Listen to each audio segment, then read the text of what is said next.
maintriga, makulay. Hindi po ito mundo ng showbiz, kundi ng politika. At sa nakalipas na 25 taon, ilan sa mga personalidad na pinag-usapan ng gusto, nakapanayam ko na.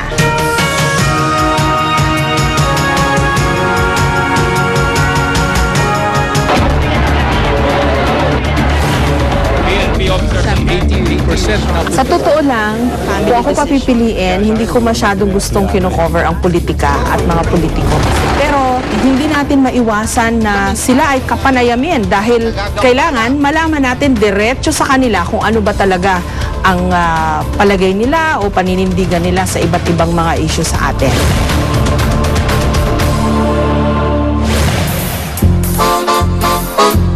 Would you mind if I ask you how many shoes do you have? I have more shoes now than before.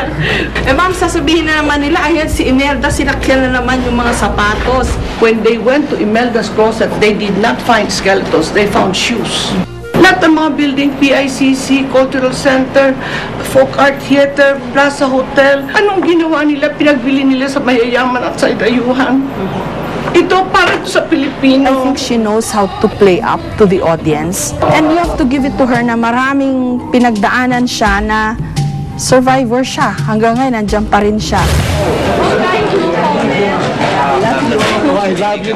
Tuwing ini-interview ko si Imelda, nandun pa rin yung pagkamangha. Parang kasi through the years, para sa akin, she has acquired a larger-than-life image eh. Ngayon, alam nyo na, pinangaraniwang tao kahit kumita na kayo, may mga puhunan na kayo, pumasok na kayo sa mga sa mga legal na pamilihan. Ang impression ko sa kanya, pursigido, determinado, at wala siyang pakialam kung sinusunog na yung effigy niya o minumura na siya ng mga vendor na nire-raid nila. Halika, sumama ko sa amin na. Halika.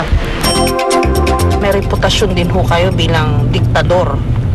Yung talagang bahala na masasagasaan. Okay lang sa akin yan.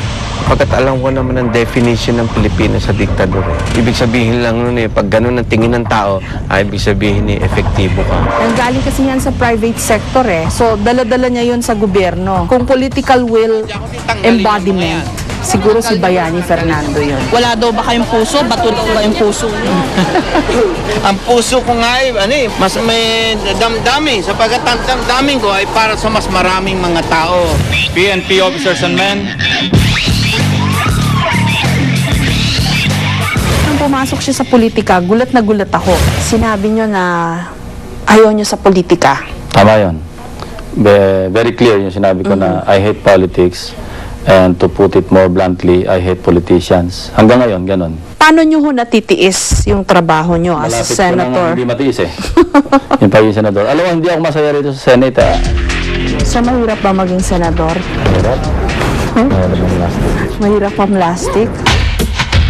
Ang tawag sa kanya, Mr. Clean. He's very neat. Malinis siya sa katawan niya. Pero yung kanyang image, nung siya nasa military, there's blood in his hands. Yun yung isa sa mga paborito kong tanungin lagi sa kanya. Kung ako may kasalanan, maski katiting, doon sa mga pinagbababato sa akin, dapat wala akong edit sa harap mo, dapat nakakulong ako. Sa palagay ninyo, ano hong destiny ninyo? Hindi ko alam as of now. Hindi ko alam kung bukas buhay pa ako eh. Pag sinabi mong Singson, sila ang may control ng lalawigan ng Ilocos Sur. Bati tayo. Bati tayo, Mark. Anong personal satisfaction na nade-derive nyo from taking care of tigers? Makita ko na healthy sila, masaya na ako. Saka masaya rin yung mga taong pupunta ron. So, yun ang satisfaction. Nanggaling din siya sa isang marahas na personal history. True to form, na nakadisplay dun sa bahay ni Chavit ay yung Barong Tagalog na duguan na suot-suot niya nung siya ay inambush. Siya lang ang tama ko noon dito. Dalawang sharpener pumasok. Pero yung isa natanggal, yung isa hindi ko na pinatanggal. I came here personally to accuse the Lord of all wetting lords. Ngayon, narito po si Governor Chavit Singson! Ang bango nung image nyo noong lumabas kayo dun sa wedding gate na tinatawag. You were hailed as a hero. Right in your own province, in your own backyard, sabi ho nila may wedding pa rin. Yan, mamatay na ako kung meron. Sino mong panira nila. I'm very proud. Walang wedding sa Ilocos. During the impeachment case laban kay Erap, ang tandang-tanda kong tinanong ko sa kanya, dun sa mga nagsasabi ho na, away lang yan ng mga pasensya na ho kayo, ng mga tulisan na quarrel among thieves. Ano pong masasagot niyo dyan? Depends nila yun. Yun depends nila. Yung I was informed even before. Nasisiraan ako, they'll destroy my credibility. I'm sure na happy about it. Nahirapan tayong kumuha ng interview kay Noli De Castro kasi alam naman ng lahat na doon siya sa kabilang network. Magandang gabi, bayan! Sabayan na lang kita para kabisado mo na ba yung Senate work na you're ready to move on? Well, in 3 years naman siguro, alam ko na. Hindi ko alam kung doon siya dumaan dahil umiiwas siya sa atin o baka inakala niya na malulusutan niya tayo. Napakita naman natin na kahit saan siya sumuot, susundan pa rin natin siya. Kung yung inaasahan nila na magbibigay ng masa touch, kasi kulang si Presidente daw sa masa touch. Aminin ko yun na malaki may tutulong ko pagdating sa masa.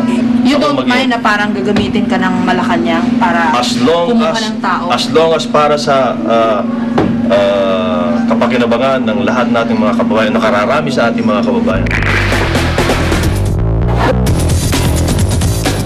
Habang tayo'y nasasadlak sa isang sitwasyon na may mga umaangat na politiko, hindi dahil sa kanilang paninindigan, kundi dahil sa mga gimmick na kanilang naiisip, hindi natin matatawag ang mga sarili natin as politically mature. Ang kailangan sa politika, pag-usapan ng mahusay at nang sa gayon, kung sila man ang manalo o pala rin na makakuha ng pwesto sa gobyerno, medyo mas sigurado naman tayo na karapat-dapat silang nandoon. Marami pong salamat sa Catholic Mass Media Awards o CMMA sa paggawad sa ating programa bilang Best Adult Educational and Cultural TV Program at sa Special Citation bilang Best News Magazine Program. Magsisilbi pong karagdagang inspirasyon ang mga ito para sa aming lahat. Samantala, para po sa mga kwento sa likod ng aming mga idinalita ngayon, mag-log on po lamang sa www.kapusomojessicasoho.tv. Para po naman sa mga kwentong gusto ninyong ibahagi sa amin, mag-email lamang po sa kmjs@gmanetwork.com. Pwede nyo rin pong bisitahin ang aming Facebook account. At ito lamang po ang Facebook account na opisyal at otorisadong nasa aking pangalan.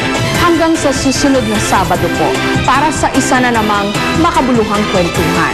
Ako po ang inyong kapuso mo, Jessica Soho.